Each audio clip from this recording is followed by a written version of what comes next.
राम राम, जय हिंद। तो हमारे बाबा जी फंस चुके हैं यार। सुप्रीम कोर्ट ने बहुत ज़्यादा डांट लगा दी है और उसके बाद उन्होंने बहुत सारे न्यूज़पेपर में अपना माफ़ीनामा भी दिया, फिर भी कुछ असर हो नहीं रहा है।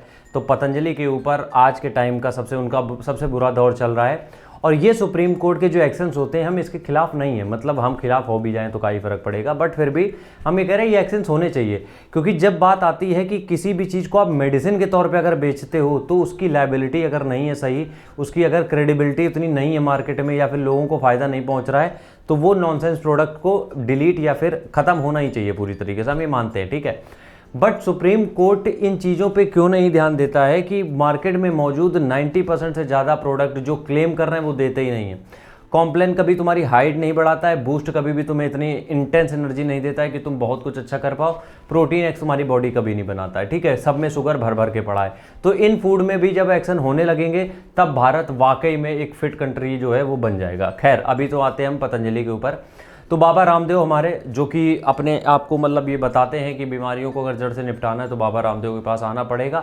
हम भी मानते हैं आयुर्वेद में बहुत ताकत है, हमने पता नहीं कितने लोगों को सजेस्ट किया है कि आयुर्वेद कंज्यूम करो, हमेशा अपनी डाइट में एक आयुर्वेद जरूर रखो। बट अब ये कुछ गलत हो रहा है, क्योंकि सुप्रीम कोर्ट ने जब इसका संज्ञान लिया कि भैया ये तो कुछ और ही बेच रहे हैं और बता देते हैं इससे बीमारी ठीक होती है, तो 14 प्रोडक्ट तो पहली बात तो बैन कर दिए हैं सुप्रीम कोर्ट ने भाई साहब। और उसके बाद उनको ये भी बताया है कि अभी इसे छोड़ेंगे नहीं तुम्हें, हम अभी और आगे के एक्शन होने बाकी हैं, ठीक है। बाबा रामदेव की बहुत इज्जत करते हैं हम लोग, अपने घरों में बहुत सारे प्रोडक्ट उनके यूज़ कर रहे हैं, लेकिन फिर भी जो सुप्रीम कोर्ट ने कहा है वो बहुत सही है। क्योंकि जब कोविड आया था तो एक मतलब उन्होंने एक उनकी कोरोनल किट करके लॉन्च हुई थी जो कि कोरोना से तुम्हें बचा सकती थी, वहीं से ये सुप्रीम कोर्ट की नज़र में आ गए थे। खैर, 14 प्रोडक्ट क्या हैं उनके बारे में अगर हम बात करें तो जो सबसे ज़्यादा प्रोडक्ट वायरल है उनका, हर घर में अक्सर अवेलेबल है, बुजुर्ग जरूर लगाते हैं, वो है पतंजलि का दृष्टि आई ड्रॉप। ये हर घर में, और हमने हमेशा से समझाया है, बहुत पहले भी समझा चुके हैं कि कोई भी आई ड्रॉप यूज़ करते हो विदाउट डॉक्टर प्रिस्क्रिप्शन मत यूज़ किया करो, खुद में डॉक्टर बनो मत, वरना अंधेरे हो जाओगे। तो पहला प्रोडक्ट तो दृष्टि आई ड्रॉप जो है वो बैन हो चुका है। दूसरा है सवासरी गोल्ड, मेरा प्रोनाउंसिएशन थोड़ा सा ऊपर नीचे हो सकता है, मैनेज कर लेना।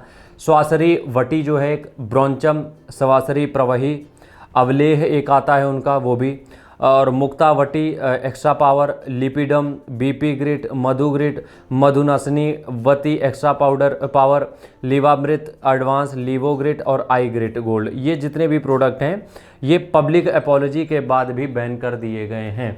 तो हम देखो, हमने बहुत सारे प्रोडक्ट जो बताए हैं वो तुम्हें अश्वगंधा बताया है, पतंजलि का यूज़ कर सकते हो, सफ़ेद मूसली बताया है तुम्हें, जो शिलाजीत है वो बताया है। ये सारे वो प्रोडक्ट हैं जो कि आपकी एक मतलब हेल्थ को मेंटेन रखते हैं, किसी बीमारी का इलाज नहीं कर रहे हैं। बट अगर कोई प्रोडक्ट इस तरीके से क्लेम किया जाएगा कि ये तुम्हारी बीमारी को हटा देगा, जिसके पीछे कोई ऑथेंटिसिटी नहीं है, कोई भी ऐसे रिसर्च नहीं है, कोई भी ऐसी मतलब आर्टिकल ऐसे नहीं है जो प्रूव करें कि हाँ इससे फ़ायदा मिला ही है इतना, तब तक वो प्रोडक्ट की क्रेडिबिलिटी ना तो मार्केट में होती, ना लोगों की लाइफ में, ना तो सरकार की नज़र में, खासकर सुप्रीम कोर्ट की, सॉरी, ठीक है।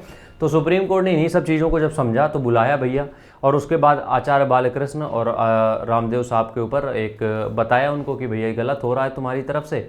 तो उसके बाद उनके वकील ने जो भी चर्चा की, तो उसके बाद उन्होंने ये बोला कि हम एक पब्लिक अपॉलॉजी डालेंगे कि कुछ प्रोडक्ट मेरे मिसलीडिंग थे, जो कि हम प्रोडक्ट आपको दे रहे थे, जो कारण की वजह से हम तुम्हें दे रहे थे वो उस कारण की वजह से वो फिट नहीं बैठ रहे थे, तो हम माफ़ी मांगते हैं आपसे। बट सुप्रीम कोर्ट ने कहा भैया इसे तो हम ना छोड़ेंगे तुम्हें। तो उसके बाद भी उनके ऊपर अभी एक्शन होने बाकी है। अब शायद यही है कि कुछ जुर्माना लगेगा या फिर कुछ और प्रोडक्ट बैन किए जाएंगे। तो बस ये है, हम हमेशा बोलते हैं कि बिना डॉक्टर के प्रिस्क्रिप्शन के कुछ भी ऐसे प्रोडक्ट मत लो जो किसी बीमारी का इलाज करें, इतना ध्यान रखो। हाँ, ये हो सकता है कि कहीं आप वीकनेस फील कर रहे हो, थोड़ी बहुत दिक्कतें जो हैं वो चीज़ों से दूर हो सकती हैं, लेकिन बाकी कोई अगर ये कह रहा है कि बीपी की प्रॉब्लम जड़ से ख़त्म कर देंगे, ये खाने लगो, या कोई भी इस तरीके की चीज़ें जो क्लेम करते हैं जिनका कोई भी मतलब वजूद है ही नहीं, तो बेकार है फिर वो, ठीक है। राम राम, जय हिंद।